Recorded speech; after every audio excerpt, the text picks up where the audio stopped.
Hi all, I'm Dan Smigbrod, founder of the We Get Around Network Forum. Today is July 22, 2023, and you're watching WGAN-TV on location.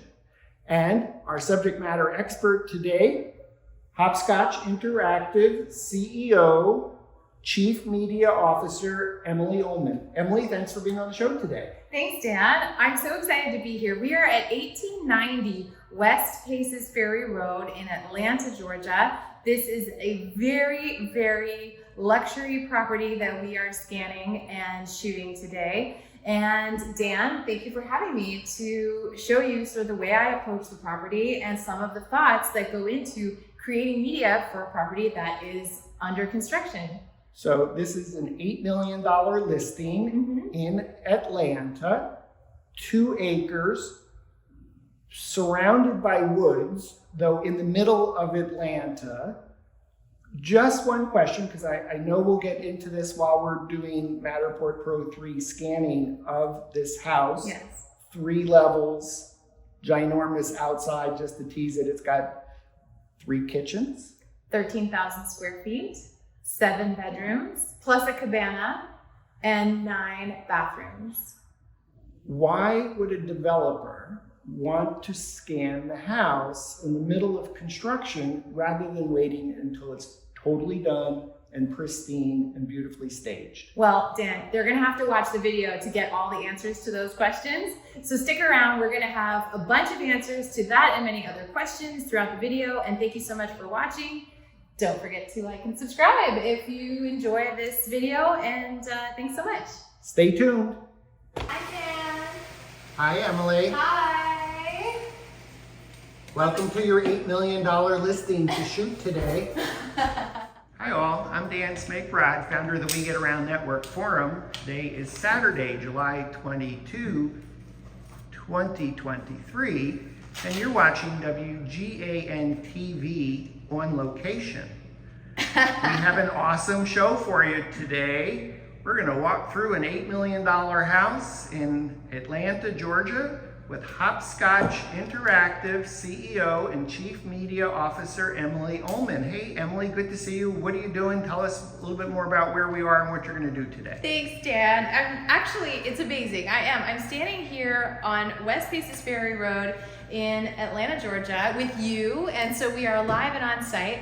And it turns out that my work has brought me to Atlanta this weekend, and that there is a 13,000 square foot, $8 million under construction home that I have been in discussions with the developer about. And so we decided that we would come in and basically do some consulting on this property and look at what we could tackle it with in terms of media to see what can you do if you apply sort of critical thinking about the state of the property, who your potential buyer is going to be, what state of completion are they interested in purchasing the home in, does it need to be finished, or can we use media to tell the story?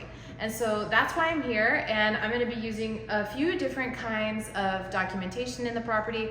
Photography, this is a tilt shift lens. I'm going to start with photography because we've got some really nice light right now.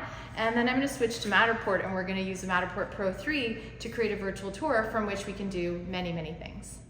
Okay, so I'm first going to start with the architectural photography because I feel like this is really the way to work my way into thinking about the home. When you're doing Matterport, sometimes you are, you're kind of locked into what you shoot with the Matterport. But if you start with your photos, then you might be looking through the lens and you might be really concentrating on a space. And so starting with the DSLR means that if something is wrong, but I didn't notice it, I'm not so stuck with it. I can retake that photo and it's not showing everything. If I start with Matterport, then no matter what, if I wanted to move a couple of paint buckets, but I had already started moving through the space, but I didn't see them until it was too late or lights were off, then I'm sort of missing the opportunity to get it right the first time. So that's why I like starting with stills. It really helps me sort of ease into the scene and composition.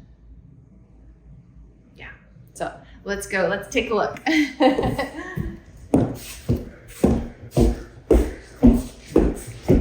So let's see here. Already just approaching this with the lighting here. My curiosity has me wondering if the lights on the second floor turn on. So I'm gonna just run over here, Dan, and see if we can get these lights up on the second floor on this area to be working. They might not be on. It looks like the lighting is maybe not totally done up here, but I'm not sure. Yeah, the switches are not complete. So there are parts of the property that don't have completed electrical. And so if the electrical's not complete, it's okay. There's enough ambient light in here and I have some flash, so I think we'll be okay. But that was my question. That's again, like why I'm coming through with the camera first, the DSLR, is to tackle it from a composition standpoint. So, all right, let's go back downstairs and I can get started. When you're looking at it for architectural photography, I'm looking at the lines, I'm looking at the light, I'm looking at if I'm gonna shoot a vertical or a horizontal, or what kind of a composition is going to be the most compelling to someone. And then also imagining that that image can be kind of composited into a render. And so a partial render, or even like maybe a full render, but that we can see the natural daylight of the space. So that's why if you look here right now, there's so much gorgeous light coming through. Now the windows are covered, which is not great, but it doesn't mean that I won't have like really nice space here that I can showcase. So I'm gonna just get started taking a few photos. All right. And the first one I want to take is of the foyer, because I think, again, like when I'm looking at this space, again, this front door is not finished, but the thing that I'm seeing is that we have the beautiful woods right out here, and so I want to show what this house looks like and like what its best features are. So here, we'll get started on this. Let's see. And I'm shooting on this one is just a 60 Mark II because I knew that it wouldn't let me down in terms of the connection with my tilt shift lenses. Some of the tilt shift lenses have been giving errors on the R series mounts. And so this is going to just be perfect for us doing the tilt shift photography, and it's the right adoption, the right mount. So I'll get started here. Cool. Yeah, this is gonna be really nice. Like all of this is gonna just show exactly the things that will make this property special for someone who wants the grandeur. Like that staircase over there is just epic. Now, I see that my car is in the way, but that's okay. I'm not gonna worry about that so much right at this moment.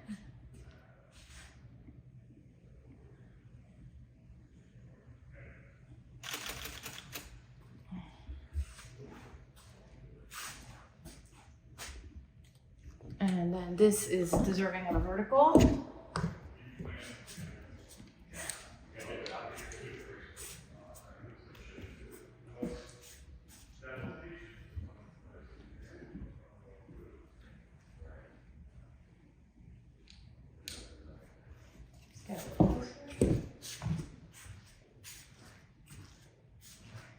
Have you ever done tilt shift photography, Dan? I haven't. No? Well, I highly recommend it for anyone working in real estate. It is my favorite because it just gives us so much control over the. It just gives us so much control over the composition, especially with high ceilings, especially with vertical lines. And if you're using a wide angle lens on a home this size, like the distortion is overwhelming. So you don't want it to look too distorted. You still want to have a nice wide shot to show that there's a lot of space, but the best thing you can do is approach it from the perspective of, hey, like have the finished shot in mind before you start taking the picture in the first place. So that's why we did our walkthrough. That's why we walked around and we like got a feel for the place. And I was already like thinking of, here's a shot I want to take. Here's a shot that I want to take. So yeah, so that's good. Yeah, I love this. Yeah, these are great. Maybe one more here. We kind of got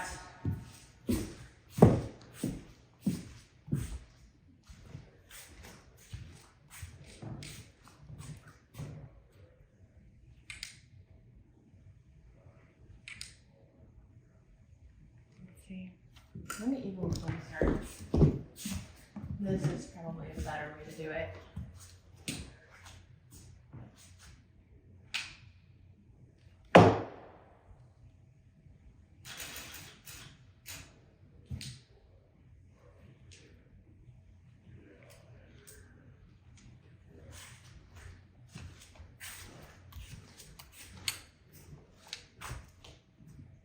I think that this shot is really iconic for this home because the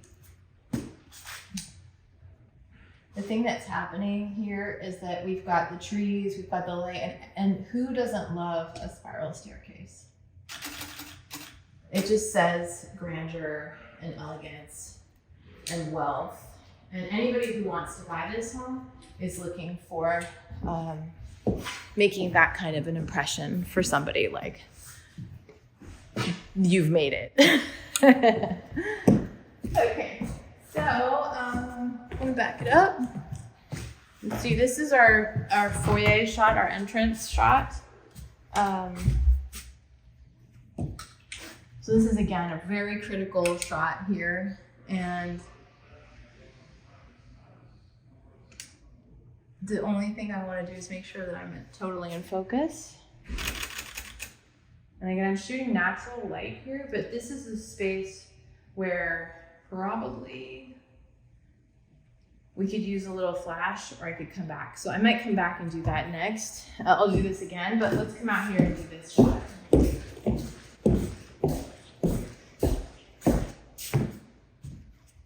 Yeah, the little patch of blue sky there is so lovely. I'm gonna hide the speed cam around the corner. Sorry about that. I had to tidy up. Not like it matters that much, but it matters enough. Do you have any questions, Dan, about the process? I don't. Now, did you do photography when you had your services business too, or was it just 360s? I feel like you were doing Matterport. You were doing Matterport, right? Uh-huh. Did you never offer photography as well? No. Why was that? We've just focused on doing Matterport, and agents used other companies to do photos and video. Yeah. That worked fine. That's good. Okay, I'm gonna actually, since the light went away on that little space there, and I wonder, yeah, it didn't quite show up in that last shot. It was already a little bit going away, so let me just wait a second and see if the cloud moves. Okay. I can't say today that you could do that. This goes back to 2014 when I bought the Matterport Pro3 Camera, July of 2014. So there really, in Atlanta, there weren't really any other photographers doing Matterport. Right. So today, though, if you were starting a business, you couldn't do just Matterport. A real estate agent has too many choices from too many photographers that offer photos, video, Matterport, drone, right. floor plans, etc. Here we go.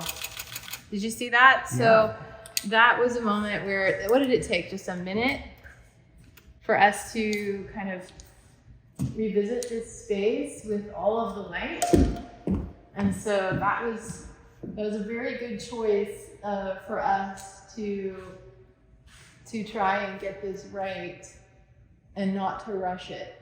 Glad I could help you with the light there. Thank you so much, Dan. You're awesome. I feel like you're the one. Many times, you're just here for however long you're here, though you don't have the luxury of having the ability to time it so well. So that can be stressful when you want to go fast, but you can't. Because you gotta like wait for things to actually hit and be proper. Now, every room has its good side, kind of like us. We have our good side. Make sure you shoot me from my good side. On the good side. Thanks, Dan. On the good side. But because of that, it's really important that we give the room a really thorough look to make sure that we're getting everything we need to be able to show it in its best light. This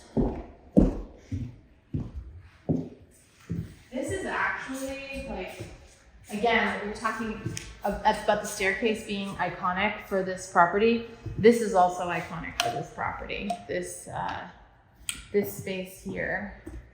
And there's almost like a facade on the front of that part of that wing of the house. So don't really know what's happening there, but I can tell you that this light is very interesting, and this looks awesome. So I'm not necessarily looking for the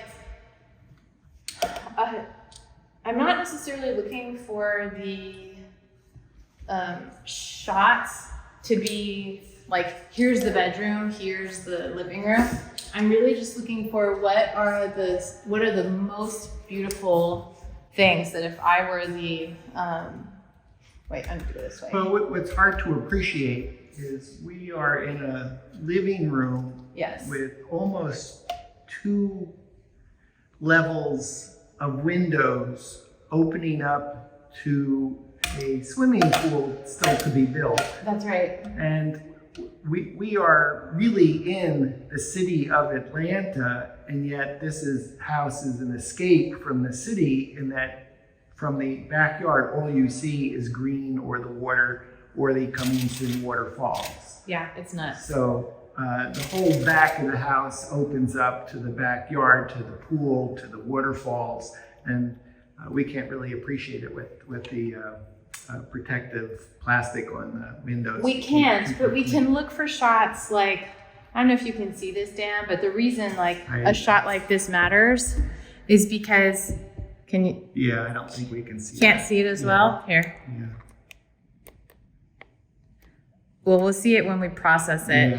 Yeah, the light's beautiful. The light is beautiful. The light is stunning. And so even though we have somewhat of an obscured view with this here, you can already start to imagine like it's gonna be spectacular. It's just gonna be spectacular. So also from this direction, unfortunately I won't shoot it that way because it'll be like covered up, but we can shoot it this way. And I have definitely got a thing for the, in this home, I think using the 17 millimeter, I'm just blocking the light here. Wait for that car. But using the 17 millimeter tilt shift will help me show just how big these rooms are and how special they are. So yeah, that's really good. We're gonna have to shoot a little bit outside also. We'll get there in a second. I think the main rooms to show off are gonna be here. So, hi. Hello. This is Luke, Denny. Hi, Luke. Hello, how are you guys? We're good. We're just talking about some of the thoughts as we walk through the property, and this is your house. It is. We bought it in 2021 and thought it was 9,000 square feet and ended up being 13,000 square feet. So a little bigger than we first expected, but some amazing existing pool and outdoor structures that just made it really attractive to look at from an investment standpoint. So you bought the property in 2019, you said? 2021. Oh, 2021. And you thought it was 9,000 square feet. Where were the other square feet hiding? It was just the game with tax records and how it was. It was here the whole time. It just no one had measured it properly, right? Oh my gosh. And so we didn't add any square footage. We adjusted the layout of the structures, but the square footage we added was nominal. Yeah. And just realigning the front door entrance and then the opening up the glass to be 2 stories in the main living room. So Nice. it's the rest of the rooms were the size that they are, right? Which is huge. They're very large rooms, but we have 7 bedrooms. Yep. And we have 9 bathrooms. Is that correct? Yeah, there's another one in the cabana and 3 laundry rooms. Yep. There's 3 laundry rooms? Yep. So where are the laundry rooms? there's one off the kitchen here. There's Okay. one. And then there's one upstairs above here for the main bedrooms. And then there's one in the cabana for the pool and the towels associated Right. with that. So then you just leave the towels at the pool. You Right. don't need to bring them back into the house. That's like a hotel. This is like really like a hotel, right? It is, right? And so even the size of it, you have, you have a double-sized swimming pool, a koi pond, and a beach volleyball court all in your backyard. So We haven't even gotten to the beach volleyball court yet. I'm so excited. And there's multiple kitchens, right? So there's this kitchen, there's a kitchen on the other side of the wall. the other side of the wall is called a scullery. Okay, And the so scullery, this- or butler's pantry. Yeah, butler's Upper's pantry. And so they've become very important in high-end homes in the South because if you have a party or entertaining, you can be out here and then you can have, help and support doing that. Or during the day, you don't have to mess up the main kitchen here, right? You can use the scullery For your microwaving some popcorn. Yeah. Yeah. Got it. It's pretty impressive. Right. So we talked about high-end homes being a thing here in this area a little bit. Talk to me about the ideal resident for this property. Is it a family? Is it another like a wealthy investor? Right. Or what do you think is going to be the best? I think this area is known for its schools. Okay. Right? So that's one of the components that the good private schools are within, striking distance of here. So that's a lot of the draw of this market and area. You don't feel like you're in the city, but you're right there and easy to get to Buckhead, which is a financial center. And so that our belief is that someone that has kids will, in a wealthy, couple that has 3 or 4 kids that need a place is one solution. Someone else I was looking at was a multi-generational. Oh. And so they had 3 generations, and so they were looking at it as, okay, the grandparents could have the main floor or the bottom floor and have that space. The main living space would be for everyone, and then there's a junior suite upstairs that could be, used as in-laws as well. So Wow. that's been the approach. It's so big, and could you really have 3 different generations living here? And I think that could work as well. Like almost as if they had their own home. I mean, Dan and I, when we went downstairs, that was kind of the thing. He was like, "This is a whole new house." It is, right? It's a New York resident would look at that and be like, "This is the largest, studio apartment ever." Ever. It's got everything you need there. Totally, it's incredible. Yeah, so. And we'll take a look outside in just a minute. But tell me, what has what has got you thinking about using like Matterport and photography at this stage, since we're still under construction?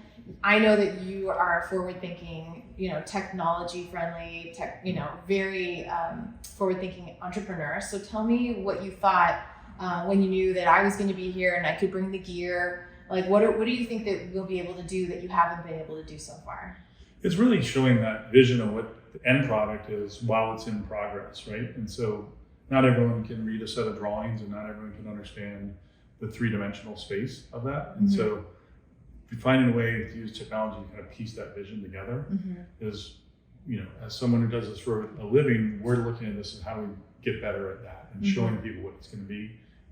It's great to be able to sell it once it's fully staged and once it's fully operating, but as a developer, you'd like to also be able to show people that along the way and take them on that journey. Yeah, and we can also show it to your investors, right? And Investors, but even the workers, right? Even the people that are involved in this, it helps them see it, right? So, we have some just sketches on the wall so they see what the end product is and they get bought into it as well. And so there's a big, my personal belief too is that when we built this, that disconnect between size. It wasn't just that, it was the as-built conditions were a lot of the challenges. So even building 3D models, you see the cabinet makers, they all did it, right? Every one of these is in Revit, but there's no way to put it there to show it in process and in progress. Exactly. So we have the potential for using visualization, so 3D visualizations. We have the potential for using augmented reality to overlay imagery into a scene or into the space itself.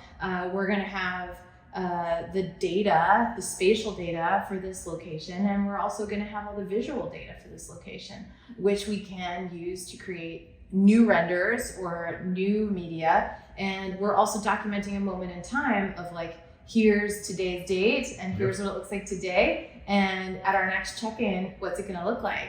Because we're not moving walls anymore. Nope. We're just finishing. We're finishing up. We're finishing up. But I think it's also interesting that Atlanta has become more of a draw from the US coming and even globally coming. So there is an audience that I'm a believer that our local real estate team isn't focused on, but these houses are selling to world-renowned people, not just locals anymore, right? And so that media is important to getting them to see it as well, right? I agree with you. I think that Atlanta is an up-and-coming market that has so much to offer. I'm so impressed by being here, and I could see why the draw is huge. It's green, it's spacious, there's good schools, there's great culture, there's good food, there's like all of these things going for it, and it's easy to travel to other places, East Coast. The airport makes it easy to do a lot of things.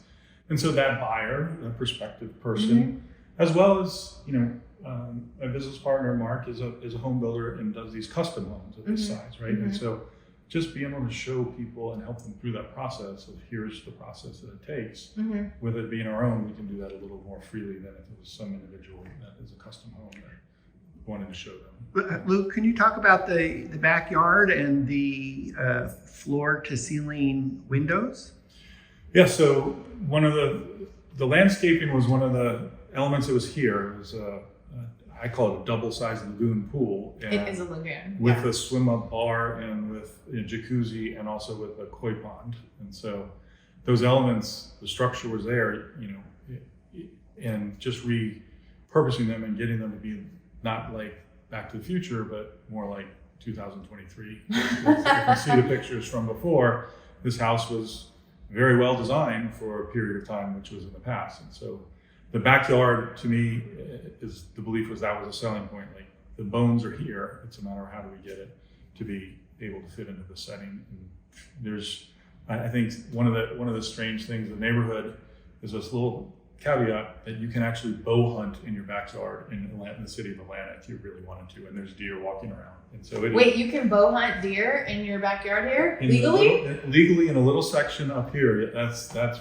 is possible. Hunter's right? paradise. Right. Fresh venison. I wouldn't suggest it necessarily, but you're in the city limits. Yeah. You're completely feel like you're in the country. My kids are like, "This isn't Atlanta, Dad. This is the countryside."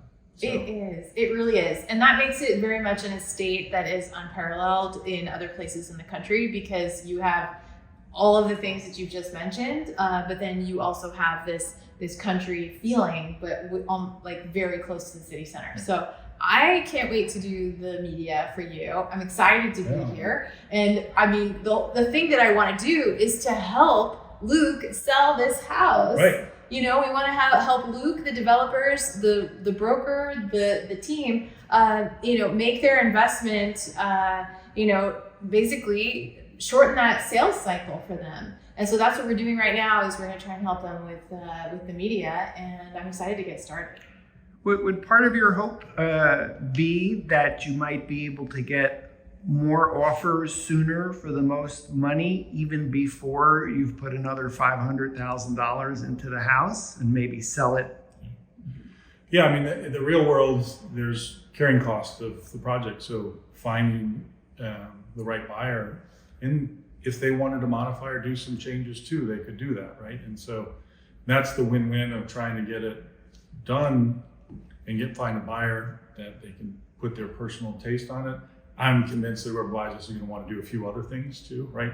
someone who buys a house of this magnitude says, here's what I like, add this or that. And so that's the belief of showing the vision so that someone can be involved earlier in that process. You mentioned some of the technology. As we walked around, we saw a lot of books of floor plans. Are those all printouts from Revit models? Is the entire plan originally designed in CAD?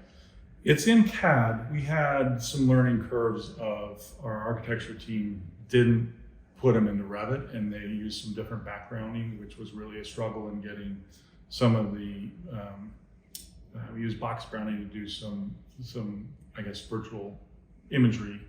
And that process was more cumbersome than it should have been. So we had some lessons learned on next project we do.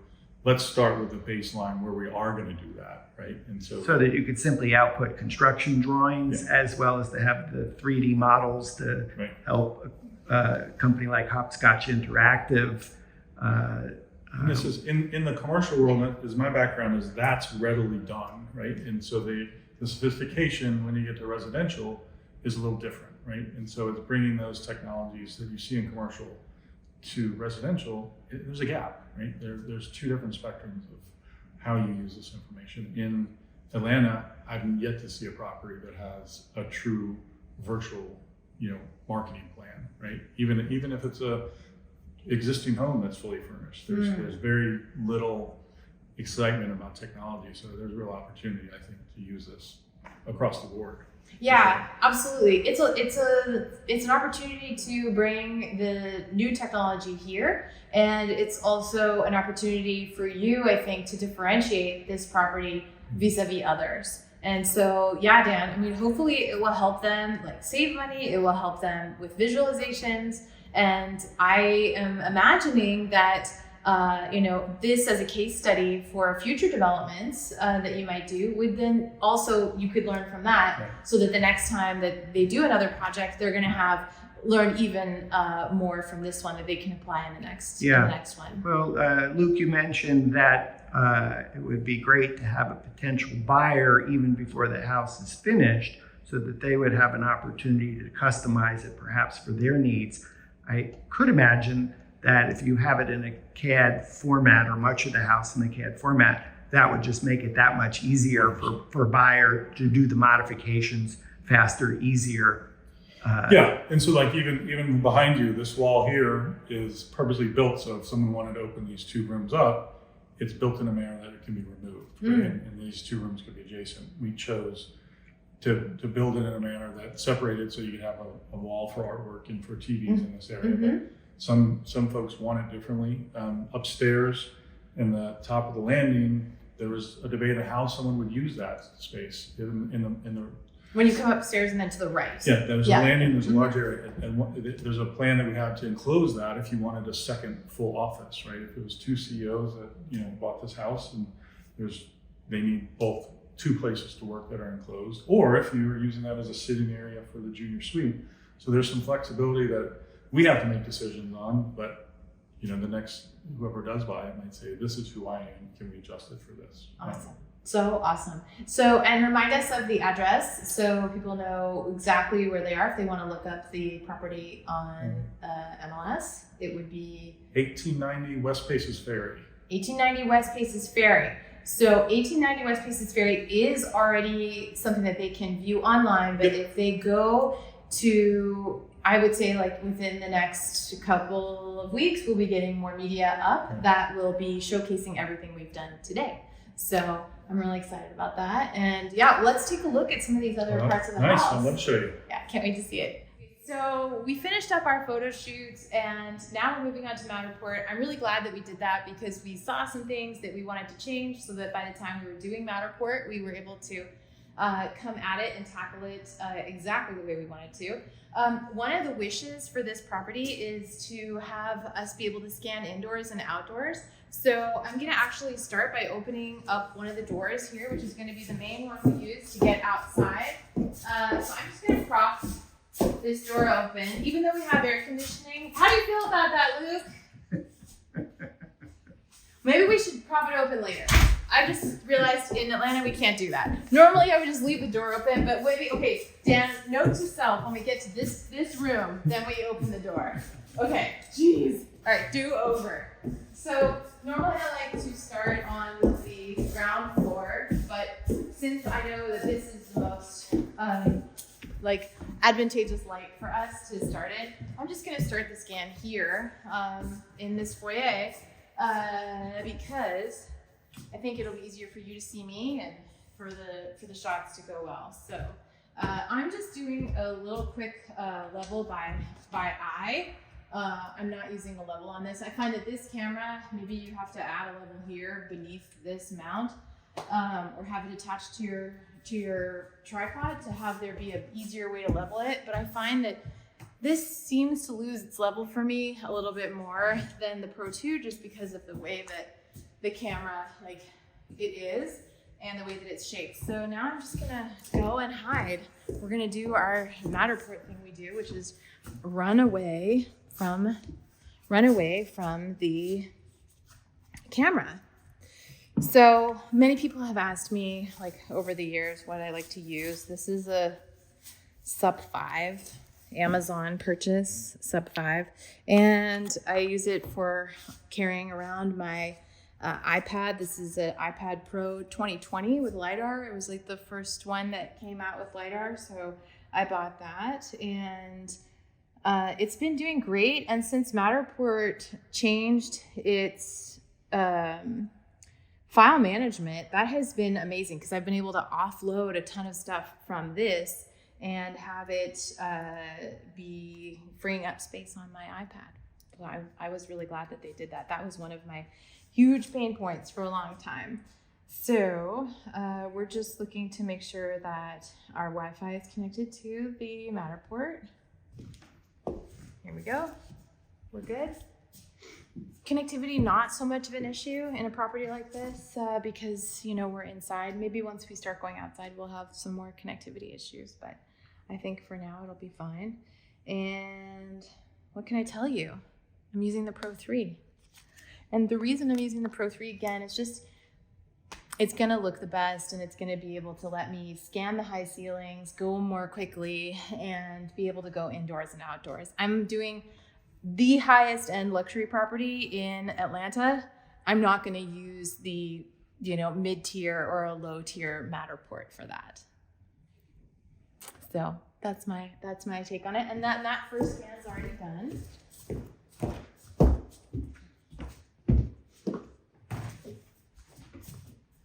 Okay, so we're just gonna position it. My goal with this scan is not to be so attention to detail oriented on the dollhouse, Dan, because the dollhouse is important, but what is more important is your overall just impression of the completeness of the state of the as-built conditions and a sense of the space. I feel like I'm in a dental hygienist office and she's taking my x-ray and stepping away from me. It kind of is like that, isn't it? Okay, so this is a very important shot here where, again, we don't have all the lights on, but we have enough lighting. I'm centered here on the entry space. Let's maybe go hide over here. I can always fill in the spaces, like, you know, I kind of can see that it cut off that corner there because it still is only scanning in a single direction, and then it's not able to see on the other side of the wall, but that's okay. It doesn't really matter. Do you ever rotate behind the Matterport Pro 3 camera? Too fast for you? Outside, but it's too fast. I don't do it. I could do it, and if I did it, it would probably not save me that much time, to be honest, because I feel like what happens is that then if you have to redo a scan, the time that it takes for you to redo that scan,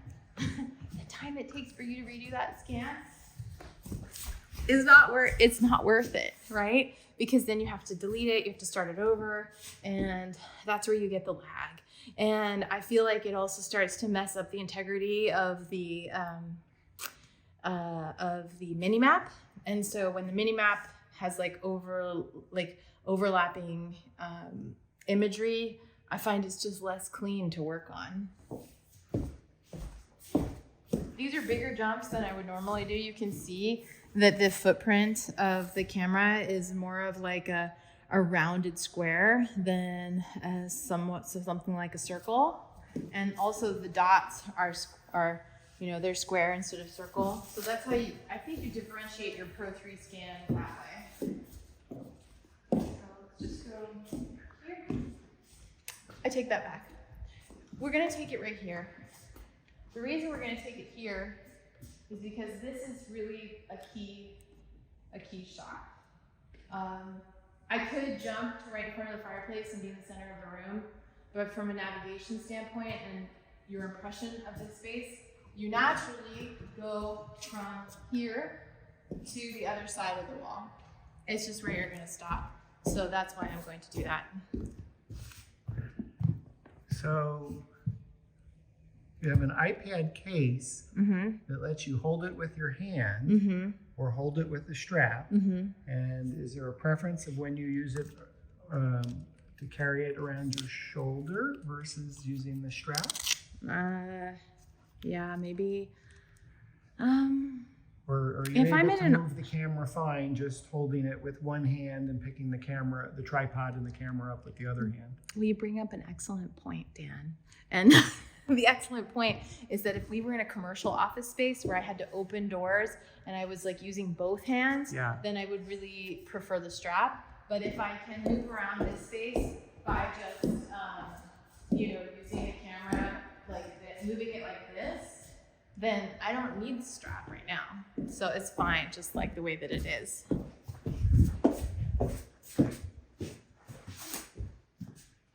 What else do you think? I also have the Apple Pencil. I'll tell you why I love the Apple Pencil. Here.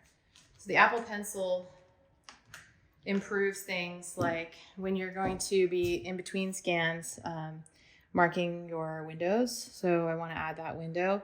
It's just so much more precise to add that window marking using the pencil. So this was a big improvement, and I don't know why it took me so long to get one. They're only $99, and when I got that, it was like much more enjoyable to put these in. You can use it to navigate. You don't have to use your fingers, and it just works better. Okay, so we will go here so that I like to keep right angles when I'm scanning. And so that means when I get to a crossroads or a spot where I can go, two directions, I'm going to place the scan, instead of just jumping right into here, I'm going to put it here so that there's line of sight between these 2 points as well. So I'm sort of thinking ahead to where I'm going to place my camera next, maybe 2 or 3 moves down the road, as part of my thought process on this. What do you think? Are you listening for the camera to finish rotating? Or are you looking at your iPad when it finishes rendering? I'm just listening. I don't look at the render. I don't look at the render because the render matters less. I mean, it'll process in the background whether or not I'm waiting for it. That said, if you're fatigued and you're waiting a long time, or you're doing a lot of scans, not that you're waiting, but that you're doing a lot of scans and you get tired, then sometimes you just want to stare at that rather than listen, or it's harder to listen. So yeah, I would say pay attention to the sound more than this, because once it's gone around, you'll know if it didn't work. It'll pop something up when you go to look at it next time. So I think it's not that big of a deal. What do you think having done a lot of scans and talked to a lot of people, do you find that there are other approaches to it, or? I would say so. some of the questions are, is the camera height, in this space, the ceilings are so tall, I'm not sure it matters at what height you put the camera, but did you consciously, or does your tripod automatically go to a certain height that you like to scan with? I just sort of set it at a height that I'm comfortable with. Okay. One thing that is interesting between the Matterport versus like a Zillow tour, and this is very great about Matterport and why I like it as a scanning device as opposed to Zillow for making floor plans, and here's a really important reason I think to point out is that if you're using a Zillow and a Ricoh Theta Z1, the device has no spatial data innately, right? It's just a 360. And so if you have it connected to an iGuide, the iGuide will get that data and will get the map data. And it won't matter if you change the height because the LiDAR sort of mostly functions independently from that, even though it's still two-dimensional. But with Matterport, since it's scanning three-dimensional areas, I don't want to slow you up because you probably have heard the scan stop. Yeah. So don't worry about that. Don't. I mean, but I hear you. Okay. But in fact, when you press the button and then when you hear it stop, why don't you let us know? Oh, okay. Thanks, Dan. So the thing I was trying to kind of illustrate for you guys though is that the Matterport is scanning 3D. So if you need to go back and you need to continue a scan that you stopped or started, this is to your point about the tripod height. Oh God, don't fall in there. Okay. He almost fell in there, but he's okay. Thank you. But sorry, Dan. Ooh, yikes. But the monopod height or the tripod height that you're running your Z1 on can't change because calibration is based on your first scan with the marker, and then you cannot change the height because it's computing that floor plan based on them all being consistent. So if you change it and you go back, then you really do have to either mark on your monopod or remember your exact height. Matterport it's a non-issue. You can adjust the height all over everywhere you go, so you don't have to worry about it. And I find that is very comforting, especially in a property like this that is absolutely ginormous. Tell us when you're pressing the button. Okay, and I'm pressing the button. Don't back up into, please don't back up into anything. But yes, so that's one of the things that I like about the Matterport system is that the scanning for the floor plan will be the same no matter whether or not you're at 2 feet or 16 feet. I can't imagine in this space you're going to change the height of the camera. Is there a time that you do change the height of the Matterport Pro3 camera? Yes, you do. You adjust it all the time when you're on stairs. So I don't know if this will work. Let's try it. So when you're adjusting it going up and down stairs, like so in this home, I'm gonna have some spiral stairs to go up and down, and that's going to make things a little bit trickier for me, and so I will be making some adjustments, but it won't matter for the integrity of the 3D model or the floor plans. Yeah, so that's good. When else might you change the height? You mentioned staircase. Staircases. Anytime in bathrooms? You're trying to keep the camera out of the bathroom mirror and lowering it below? Some people do that. Some people do that. I don't do that. I feel like I know that would probably be a very professional way of doing it, but I just haven't. I've never really needed to do that. Although, yeah, that would be exactly when you would You're do okay it. with the cameras in the mirror, and your clients are okay, and it's like, We're oh, cool. well, people go, oh, well, that's the camera that they used to create this. Okay, that's cool. We're totally cool. Yeah. We're totally cool. Let me just close this door. And I'm going to hit the button. I feel like this is like Vogue's 72 questions meets Matterport scanning. I don't know if you know the 72 questions with Vogue, but they sort of like walk around with somebody and then ask them a bunch of questions and then but they're like getting ready for dinner or something. I know you think this is WGAN-TV live on WGAN-TV on location, but this is actually Vogue. Vogue. It's actually a Vogue shoot. It's actually a Vogue shoot. I just feel like we should be bringing more glamour to this work. I think I'm gonna skip going that way. Okay. You can see from there how nice it is. Okay. So we'll just try and, I'm trying to do the minimum number of scans and still get good coverage. Okay. So that And we can, Luke, we found the bathtub. Right? did you fill that with water?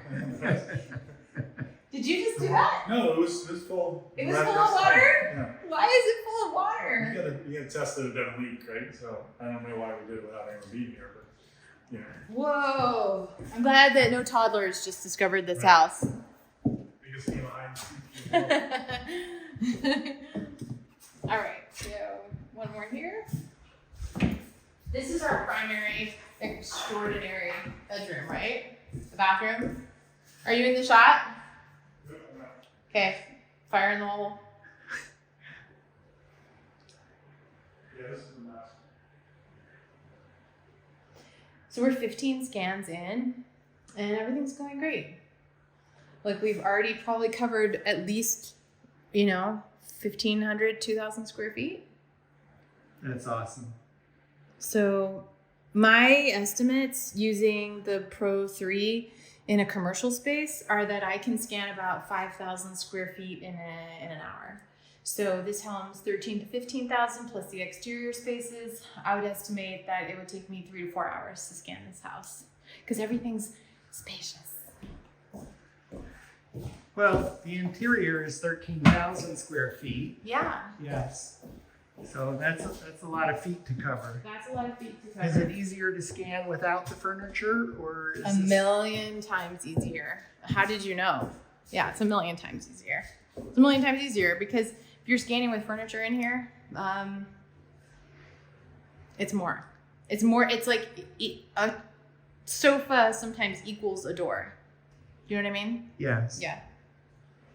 Okay. Let's see how we're doing.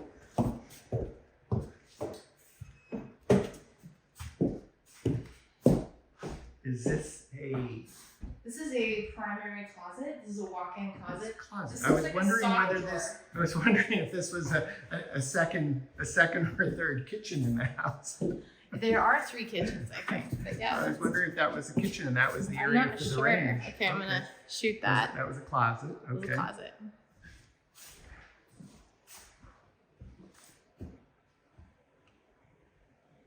What do you think your We Get Around Network audience is trying to still learn about the Pro 3? Oh, I would say, what's it like to scan? Really?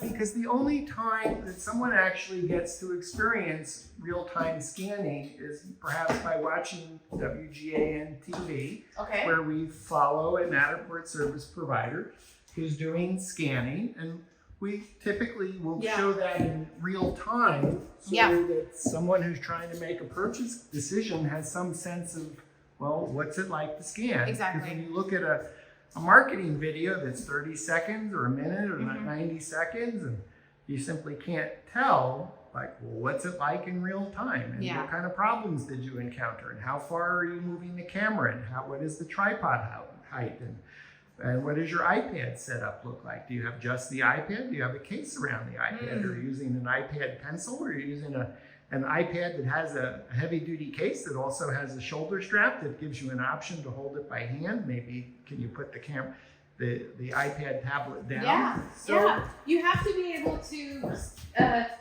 change gears at any time. That's why I like using the case. I've always used cases. I feel like I'm literally nervous if I don't use a case and I'm on a shoot. I can't tell you how many times that the case has been helpful, but at the same time, just making sure there's nothing behind you, but making sure that the only other thing that I would usually take to a shoot for a Matterport for most use cases is a dolly, a tripod dolly. Could you have used a dolly here? Maybe. Yeah, I totally could have, but it would still have been annoying. Yeah, it would not necessarily have like sort of made it faster. Well, perhaps because the Matterport Pro 3 camera is much lighter than the Matterport Pro 2 camera, is your sense that it's just easier to pick this up and move it? Tripod and camera all in one shot versus The perhaps? camera is a negligible difference. What Yeah. makes a bigger difference is if you have an aluminum versus a carbon fiber tripod. And what are you shooting? Watch your step again. Oh, Watch your step thank again. you, thank you. This is a carbon one. Okay. I could have brought the aluminum one. Incidentally, Emily just saved my life there, so thank you, Emily. No Appreciate problem, Dan. it. What would you call those? The air conditioning vents in the floor haven't been Vents. covered yet, so I have to actually keep an eye out. Because he's walking backwards while we're filming. Emily's keeping an eye out for me. So I have to Thank remember you. to do that now. Thank But you. no, Thank you. exactly. No. So which tripod are you using? I see it's There's some photo. casters. Maybe I could have borrowed those. And I could just stick, Yeah. stick my tripod lights on So those. are you using a carbon? This is a carbon fiber one. Actually, I think the person that recommended this to me a couple years ago might have been Chris Petracco. And this is lighter. Yeah, it's lighter. I actually like the weight of a heavier tripod, to be honest, much more. But I didn't want to bring that in my suitcase. It did fold up a little bit more tightly, but I felt like in terms of flying, so I flew here with all my gear. Yeah. And so flying You're here from the greater San Francisco Bay Area. Exactly, And we're in Atlanta today. Yeah, so San Francisco I flew in from yesterday, and I didn't want to I wanted to keep my bags as light as possible, so I didn't bring everything. But I brought this, because this is how it lives, and then the camera. And then the camera fit in my backpack, and the tripod fit in my suitcase. So you didn't need to do any checked luggage, it didn't give you any angst in that regard. I checked one bag, but it was no angst. Yeah. No angst at all. And over time, scanning with different tripods, when you initially buying tripods, were you going through them and like, oh, I just broke one, and then had to decide, oh, maybe it's worth investing in a little bit better tripod with, no, you just said, I don't mind replacing them. I didn't mind replacing them every couple of years, and I've also sent in a bunch of them to Manfrotto to be refurbished. So last year I sent probably 4 tripods to Manfrotto so that I would have them sort of fixed up. And that was nice because then the tripods were refreshed. And yeah, I'm glad that I did that. It saved me from needing to buy a new one. So that's kind of a personal preference to say whether you invest in a little bit higher end so you don't have to keep replacing tripods as frequently, or whether you say, oh, I don't mind replacing them or getting them refurbished. You asked about, well, why would somebody watch the videos? Maybe some might say, my wife might say, oh, this is as dull as dishwater, like moving a camera every 8 to 10 feet. And repeat.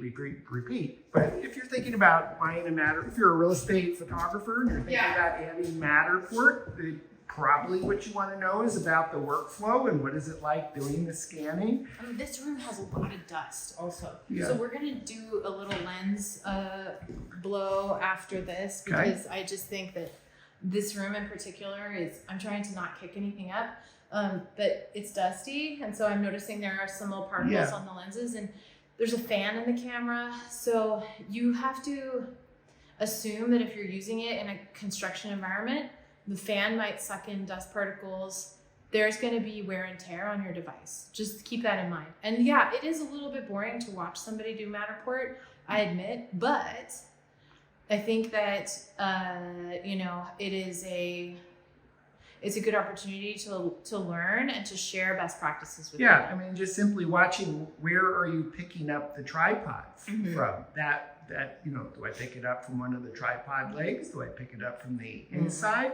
All those little subtle things is kind of a reason to to watch, to see. I think one of the things that we're not seeing is that there's stitching errors, and then all of a sudden you have to delete a scan, go back and rescan it. Right. Oh, sorry, I'm walking kind of fast. You're good. Yes. My sense with a number of Matterport service providers that have Pro3 cameras that upgraded from Matterport Pro2 camera was, oh, look at that. I'm having fewer alignment error problems. I'm having Exactly. fewer errors of any kind. Let's do this, Dan, because I know that people want to know what's going to happen when we go outside. Yep. So let's do this. Let's make our way from the living room. And remember, I just sort of jumped over like the front half of the house. Yes. We're cool. Like, it's no problem. And then what I'm going to do is scan there. And then we'll go through the kitchen. And then it might see you in this. No, you're good. And then we're going to come through the kitchen. And we're going to basically make a beeline to go from here over through the kitchen, out the scullery, and then onto the pool deck. You've been doing this quite some time. Do you find that you still make cameo appearances in some of your Matterport tours by accident? Only in the glass. In the glass? Yeah, in the glass. In the And glass. sometimes that can't be helped. Yeah, but then they gave us the blur feature, and so it's kind of not that big of a deal now. I don't find that it's that much of an issue. And then this is good timing because as we go past let me just, I have a thing about chairs looking like they're not tucked in, even though this is.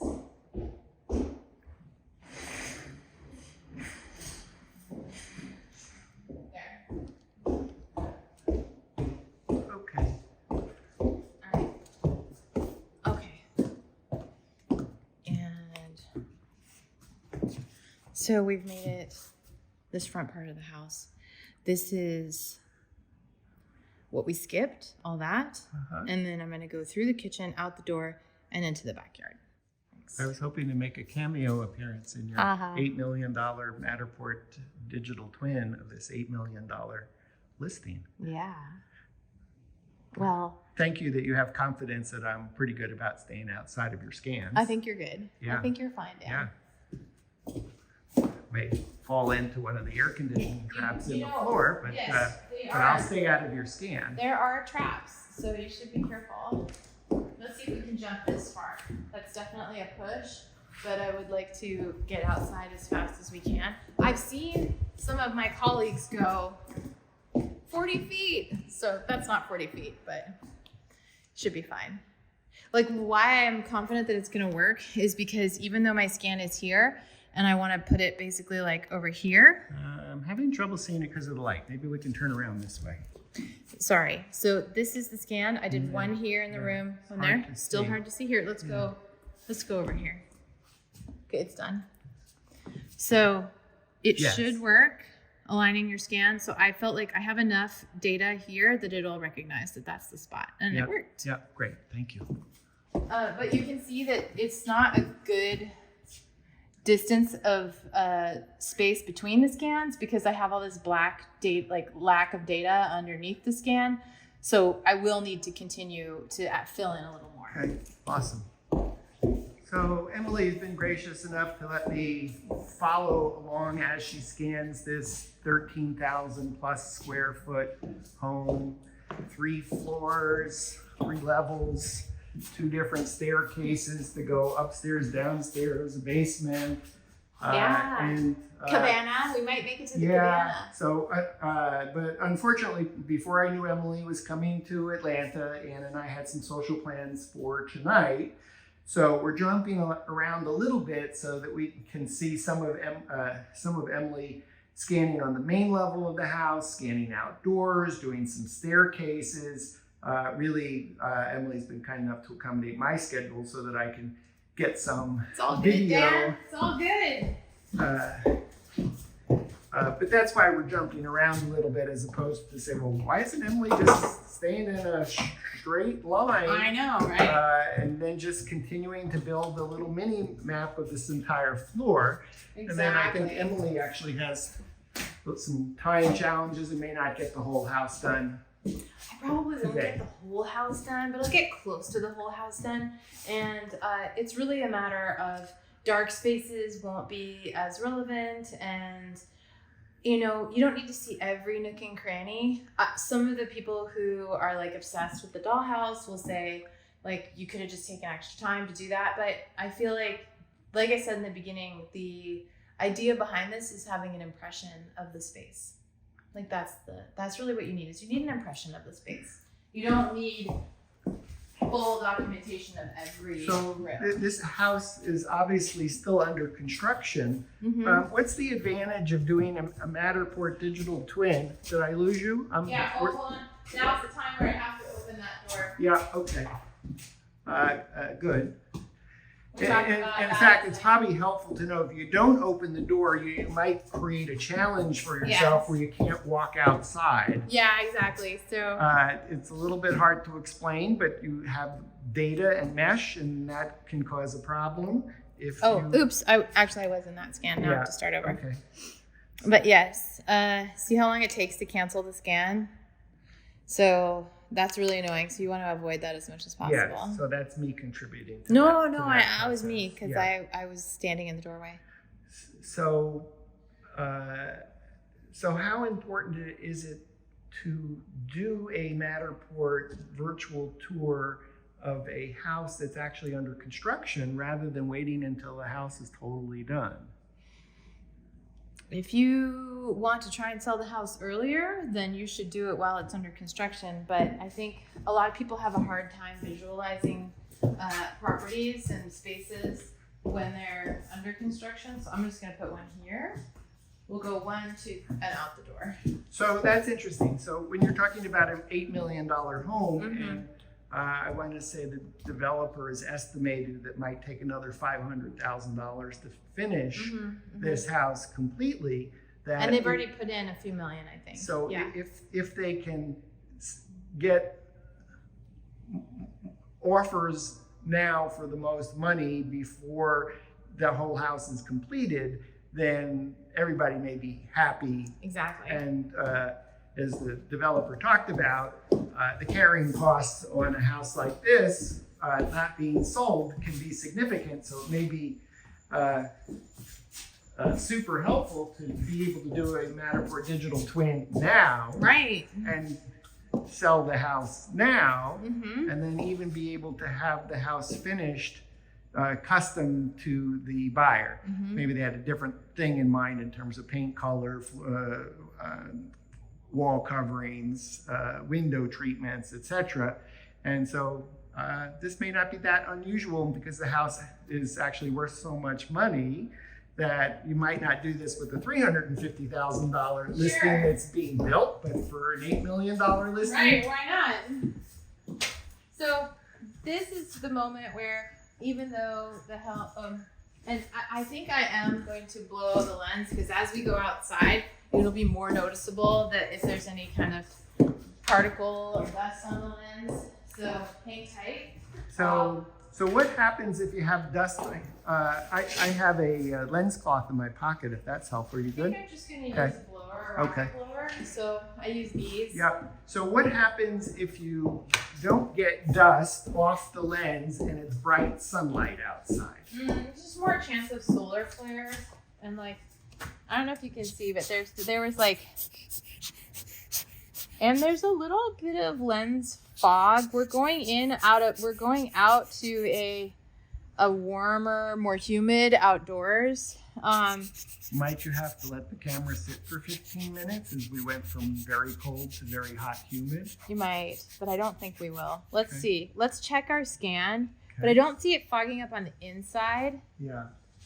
But you might. I have heard that a hairdryer works really well for that. Okay. We'll have to ask our community, the Moving Around Network Forum, Yeah. if anyone has been using a hair dryer as they went from cold inside environment to hot, muggy, humid outdoor environment. Yeah, photographers do it. I don't know if anybody's used a hairdryer on a Matterport. Have you used a hairdryer on a Matterport? I have, in a previous life, early when I bought my Matterport Yes. Pro camera, July of 2014, I made a point of not putting the air conditioning on in the car so that the camera was already at a temperature that I was most likely to encounter on my shoot Got it. in order to avoid foggy lenses. I mean, I see a tiny bit of lens fog, maybe, but it's negligible. Okay. And let's just see if that scan took. And then this is where we would be anticipating a problem if there were lens fog. And I see a stitch line, but I don't see.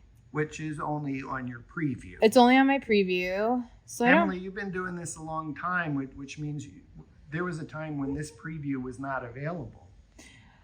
Was the preview not available? I don't even remember that. I mean, Yeah. I've been doing this since 2015. So I can't recall when the preview showed up. Do you know when the preview showed up? I don't. That's not on my timeline of Matterport things. But if you have followed some of my videos, we've gone over my Matterport timeline, and it does have sort of the evolution of the system, and there's a lot of things that it's covering, but I don't know about that one. I don't know when that happened. Yeah, I recall when I first started scanning, my first couple of scans were huge spaces. Oh, really? 50,000 square feet.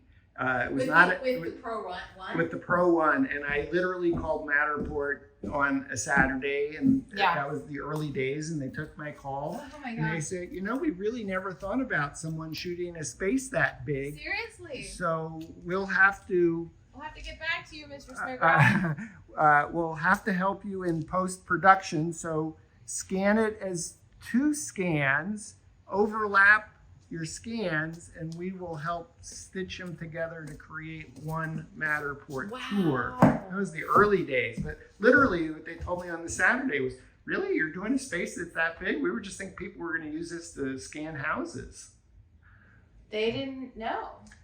Oh, and that was before doing 2 levels. And so when we started to do 2 levels, the Matterport scans, the hockey pucks, whatever, on your iPad, floor 1 and floor 2 overlapped. Right. So you mentally had to know what you were doing. Gosh forbid you were doing 3 floors, because it meant you saw the scans only on one layer for first floor, second floor, and third floor. Now, obviously early on, Matterport realized, houses are more than 1 floor. We'll have to deal with that. Okay, you see this sort of shape filling in here of the stonework, or that is outlining the exterior. It's really beautiful. It's such a great design, and all of those shortcomings. How am I doing? Am I getting dusty? I love it. Okay, so all those shortcomings of the early days. How about my jeans? Are they staying clean? They're good. They're good. You look good. You'll be fine for dinner. Oh, I'll take a shower and change. It's okay. But these folks have it so good, right? These folks using it now, they have it so easy. Anyone who's starting now, yes, it's like, it's easy peasy, lemon squeezy. It just works. You don't get alignment errors. You get to see the mini maps for all the floors that you're on. You can easily mark windows, mirrors, etc. And well, you've been through this, so the evolution of the technology. Exactly. One of the things that I think is still a bit of a mystery to me is when I'm scanning outdoors, I know that it's going to pick up the trees, and I know it's going to pick up the exterior facade of the building, but I don't know, since I'm only looking at it in a 2D mini map, it would be so rad, which I know it won't be possible, but because it has to process in the cloud first. But I would love to see how much of the foliage I'm actually, I wish I could grab this and make this 3D. I would love to have more than a 2D view of the mini map. That's on my wish list. I wonder if that's possible. I don't think so. No? I don't think it is. And one of the reasons I don't think, and now we might want to walk around it. Okay. So I don't know if I can do that quick enough. This will be good to see the camera rotate. Yeah, here we go. So I'm going to try and stay watch out behind Emily. I don't know if I can do that. Here we go. Yeah, you might have to jump over all Oh, of here this. we go. Here we go. Jumping. I wish I jumping. had a- Going down the hill, down the stairs, down the stairs.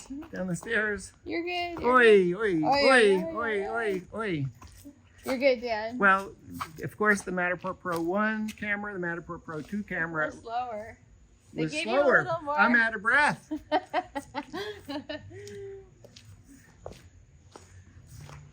Okay, now let's see. Maybe we put one here. Do you think you could walk around it maybe a Yes. little closer to me here? Yeah, okay. And then here, let's do that Okay. again. Okay. ready? Okay. It sometimes picks you up in the LiDAR, even though no, not you, but like Okay, it'll pick up the like the 3D mesh of you a little bit. Yes, Like- actually, I think what's going to see us in the picture of the water. Oh yeah, maybe. In the reflection in the puddles. We might. think? We might. Maybe not. Maybe that would be interesting. Here, put it right in the water here. Okay. And I'm not concerned about that Okay, really. That's not my tripod. Wait. You know, we can go further. We can just go all the way over here. The amazing thing is there is a tennis court here someplace. There is a. He said a tennis there court? is. Well, there's definitely. I thought there's a tennis court. Am I mistaken? I No. might be mistaken. No, I think you're correct. We haven't seen it yet. It's so big. Now I am seeing, I wouldn't call it alignment issues yet that I would be concerned about, but I am seeing like some overlapping, Yeah. or like some lines that are showing up in areas where I might not expect to see a line. Yeah, we may not be able to see that with the glare. Oh, I'm sorry. That's okay.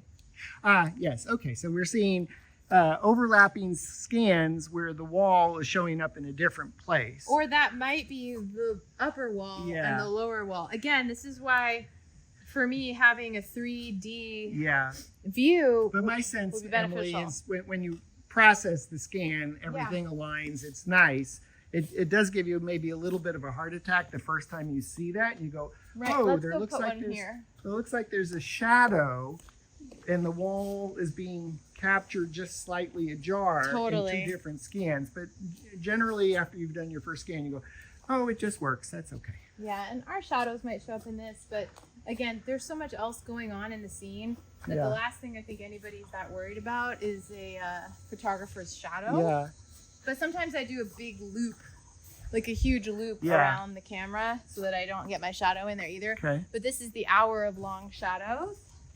Yeah. So you're more likely to have, Something has to give. Something's gotta give. Literally, unless you say, I'm only going to do outdoor when it's high noon, the sun is at at its zenith, Yeah, and there's no shadow. The shadow's falling below the tripod. correct. You know, that's the difference between someone who wants to make money or someone who wants to be an artist. If you want to be an artist, Here we go. and you're not necessarily going to be making money if you limit your outdoor shoots to the hour that the sun is at its zenith. No, you would never do that. That would be silly. That would not be a good return on your time investment at all, I don't think.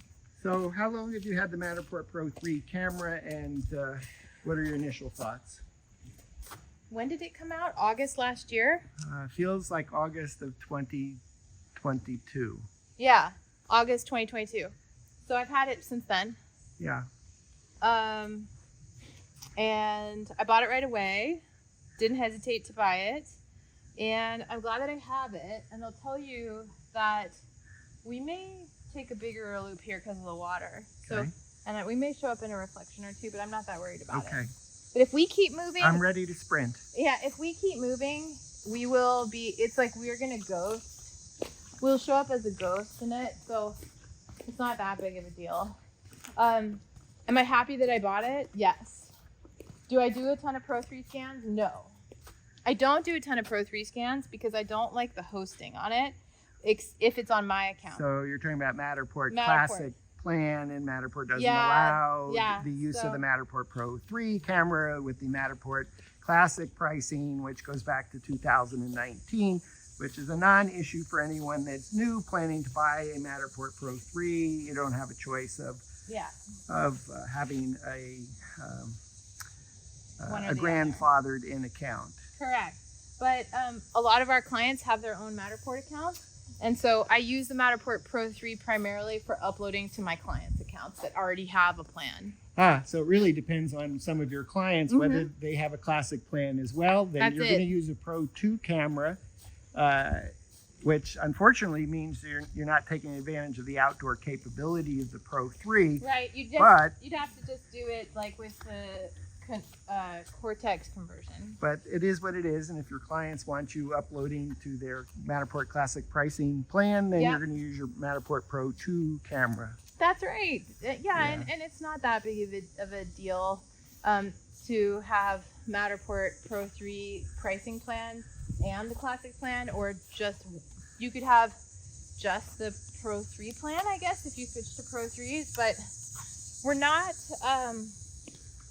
We're also not doing as much Matterport scanning as we used to be honest. We used to do a lot. I'm going to kind of walk through this tiny little puddle here. Okay. Are you okay with that? Yes, I'm. He's prepared. I am ready to dance through the raindrops of the. Okay. So. Am I allowed to splash? No splashing? No splash. You're fine. Again, proof that you can wear anything and scan with Matterport. I have worn hazmat. Let's just talk though. Like, I've worn hazmat suits. I've had to wear like electric proof, like full on shop floor type boots. Yeah. So I mean, there are certain scans where you really have to be well protected. This property, I had a feeling was going to be pretty easy as far as like level of you have not leaving dirt. us much time between where the edge of the water is here. Yeah, but, no, I'm not. Okay, here, just okay, let's I'll be be careful. good. Okay. Be good. Don't fall in. Okay. Don't fall in. Okay. I think the worst thing that's going to happen to you out here is a mosquito bite. Okay, that's good. So I was wearing my blue booties, and I think now that I'm going through the water, I think I'm going to take my shoes off when I go back into the house because the floors are actually very nice. And I don't want to damage the floors. You won't damage the floors, but that's nice of you. Yes. Okay, so we are getting to the point where we've scanned almost more outside than we've scanned inside. So I think that's good. We'll just, let's see, we want to go another few minutes out here, Dan? Okay, and then maybe do some stairs inside to see you adjusting the camera. So Yeah. maybe another 15 minutes. Maybe or, 10 more minutes out here, maybe and 5 then more minutes. Do the stairs and we'll finish up there. Yeah, Okay. I don't want to go, I don't think I need to go in Yes, there. okay, so we're not going to do the pool house. No, I'll maybe get to the front there, but it looks quite like there's a lot going on in there. Okay. And I don't know that we need to show all that. You can see it from the outside and you can see there's a fireplace. I think that's good.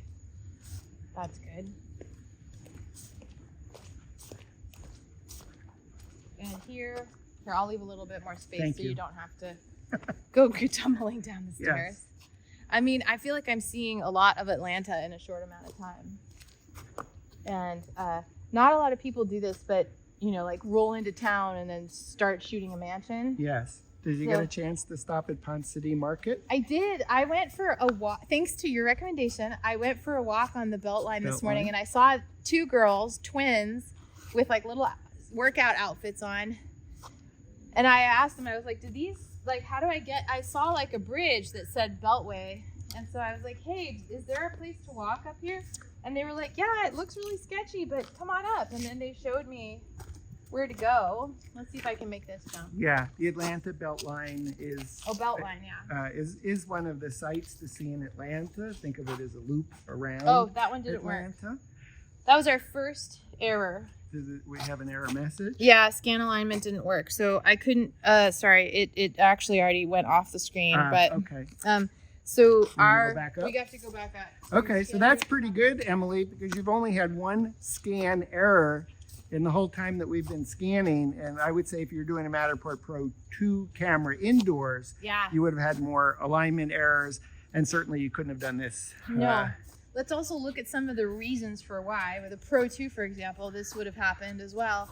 And one of the reasons is that I'm imagining is that, as you can see, the range of the camera, if you think of it scanning 3D objects in a plane, right now it has almost nothing around it. It has just the ground, right? And so there are no walls. There's just the stuff down here for it to align to. So let's see if placing it where we were, again, if we get a better outcome, we may have to scoot back closer to these stairs. So that's here. Let's see if it works. That's a good point. So from scan to scan, it works. It works. So Matterport is looking for common points of to intersect to say, I see these same points in the previous scan, so this is how I align it. When you're scanning outside, you don't have the benefit of the walls, the ceiling. You have just the single plane usually, and then a little bit of variation, but then the camera might start to see repetitive features like stairs, walls, reflective surfaces like rain. Those may start to throw the camera off, and those would just be based on, like, I don't know that that's scientifically accurate, but that would be my thought. Yeah. That's what I would think. Okay. And let's see if it was able to make that jump. Sure. We're here now, and there's the pool house. So I could probably walk on this sand. Let's see. It looks like a little hard packed. It looks all right. Now here, I'll definitely want to drop this down just a touch. And, but we'll have to like walk around this. Are you ready? Ready. Okay. Okay. No sand between my toes so far. But man, a hard rain would. So I've shot on a construction site, and that does require a whole set of equipment and gear, special shoes, special vests, special hard hat. So it's something to keep in mind if you are shooting. I'm guessing because you came right from a meeting that you didn't stop to bring water and snacks, but that you would normally do that. I have a little power bar in my bag, but I'm really not hungry because the food at the event was so good. I had authentic, not your mama's mac and cheese. Oh, and trademark of Atlanta. Yeah, not your mama's mac and cheese. I had so many good things to eat that I honestly was like, I'm not even hungry. Oh, so that's awesome. Okay, let's do one more in here. Okay. I lied about scanning here, and then we'll go to the stairs. Okay. Okay. So since it is hot, certainly recommended. Oops. Oh, sorry. I think I just left. You lost your boot guy. I lost my booty in your shot. Well, I suppose it goes with the ambience of the space. It does. It goes to the ambience of the space. Now, if I wanted to make this an extra special, like 3D model, one thing I could do, Dan, and I just realized, is that I thought we needed a bridge to cross over, but right behind you is a pathway to get to there. But I'll continue that after you take off. Okay. Because so I think that's the lagoon or the swimming pool. Obviously, that'll look beautiful when finished, and really will be one of the main selling points of the home, is to be able to look out from that floor to ceiling window in the living room and look out on just totally surrounded by trees and the lagoon in the heart of Atlanta. So epic. So epic. Okay, all right, let's go inside. Okay, we're back inside, and we're about to tackle this absolutely, incredible feature of the home, which is the spiral staircase to go upstairs. And so I've brought my camera back in from doing the exterior, doing the lagoon and the pool. And so just want to show you guys how I tackle stairs. So we're going to do one scan here because we were outside. And so it's a really big difference of distance from there to here. So we just need to make sure that the camera aligns properly, or we may need to rescan from the foyer. So let's just see if we can get it to remember where it is. And then we'll go up the stairs. But we are now at 53 scans. This in the previous versions of the camera would have taken 150 scans. And 3 or 4 times longer? Yeah, we would have maybe done as much of. So one of the nice things with the Pro 3 camera is you don't need to go 7 to 10 feet. You can have great distance between scans if that's appropriate. Boom, right there. Yeah. We're right there, so we're good. So I'm going to place my tripod at the base of the stairs, and we'll just disappear on the corner like we normally do. Thanks for watching, by the way, because it can't see you, right? Nope. Yeah, thanks for watching, because this is something that I've been doing since 2015, and I have shot many spaces, all kinds of spaces.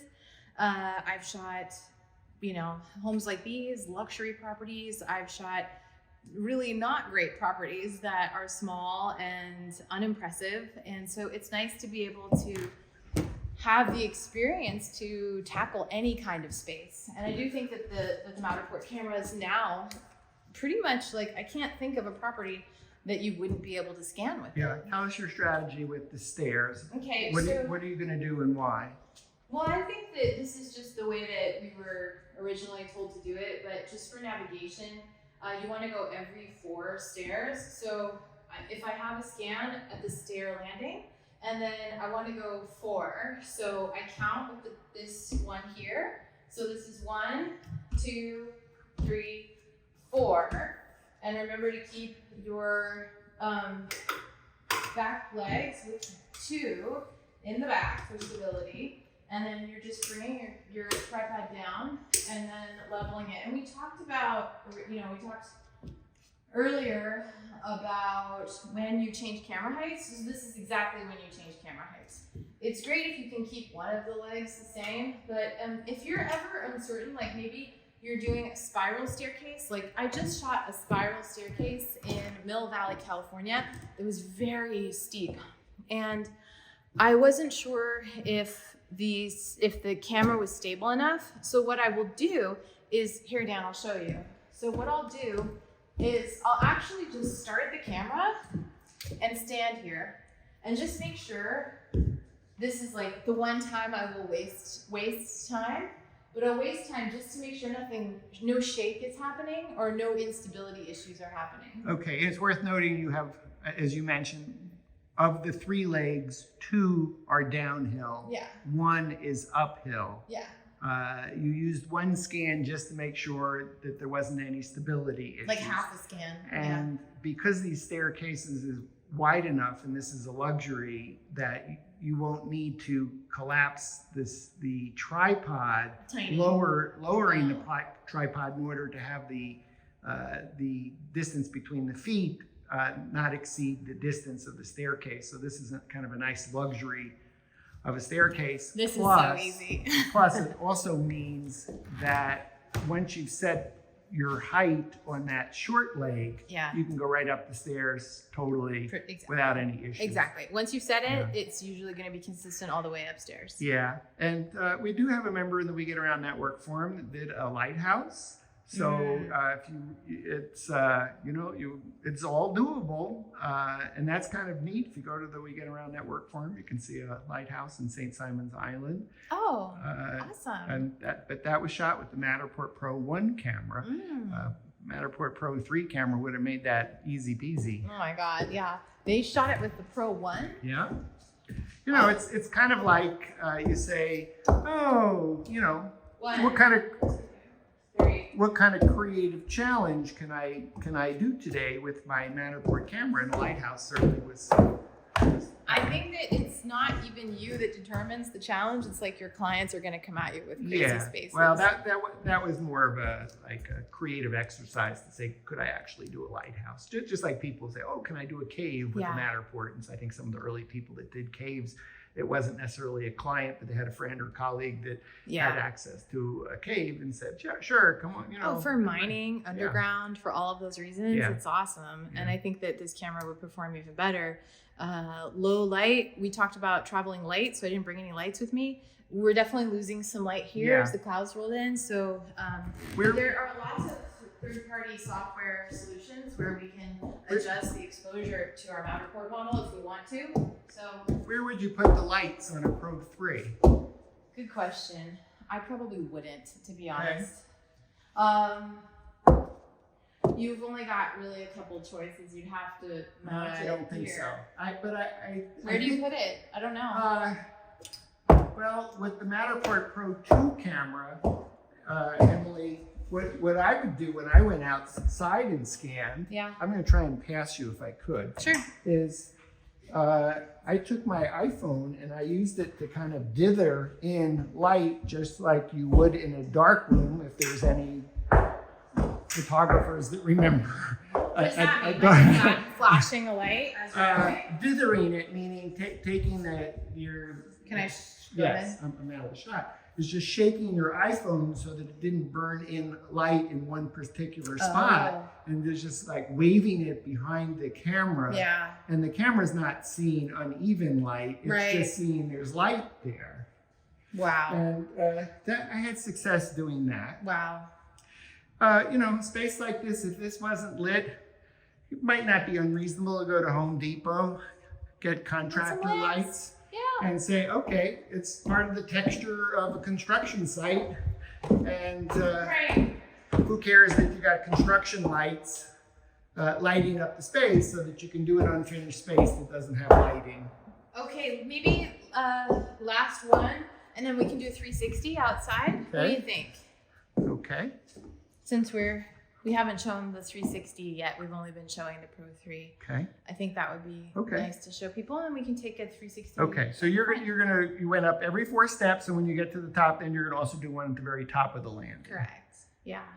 Yeah. Best practices. Best practices. That way you can see where the next scan is. Outdoors, it's fine if it's bigger jumps. Okay, so you have one more scan really to do Just here up at here. the top of the landing. That's right. Every so often I've heard that like people have had if they've been doing heavy scanning with this, like this will get loose. So Dan, just check it out. So this mount will get loose. So and after you've done a number of rotations, just check it. Make sure you're on there tight. You just did, and it tightened, didn't it? Well, it went like a millimeter.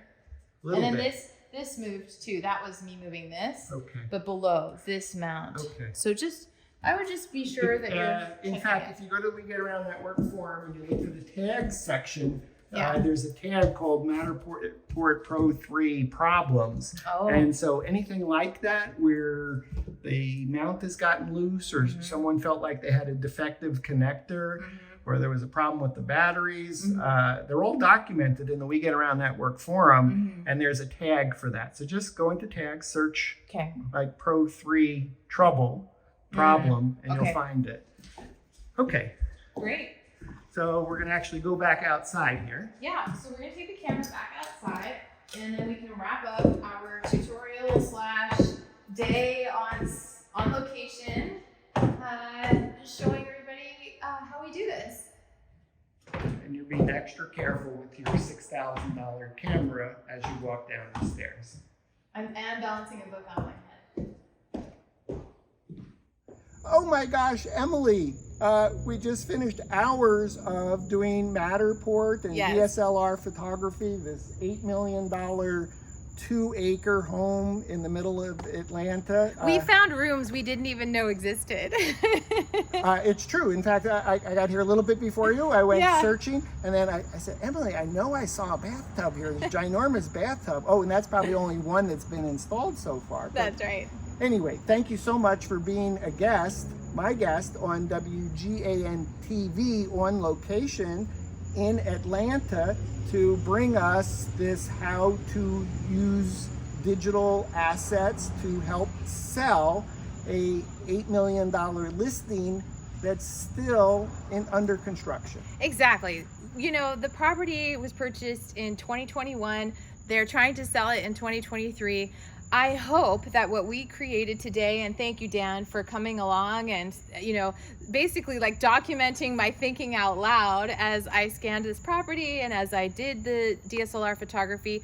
And, you know, my thinking out loud about how I am approaching this property so that I can help the realtor, help the owner, the developer, the investors be able to return on their investment sooner rather than later. So we are going to basically use all of the media at our disposal to come up with a strategy now, and I can't wait to use this for marketing and for helping sell this house. Yes, in fact, I'm going to give you one more spin on that, because I could imagine that a potential buyer of this $8 million house, as super geeky as this video has been, specifically for real estate photographers that either do or are thinking about using a Matterport Pro3 camera, This guy right here. that we still could have a potential buyer watching the video all to the end, and the question is, where do I find all the digital assets Yeah.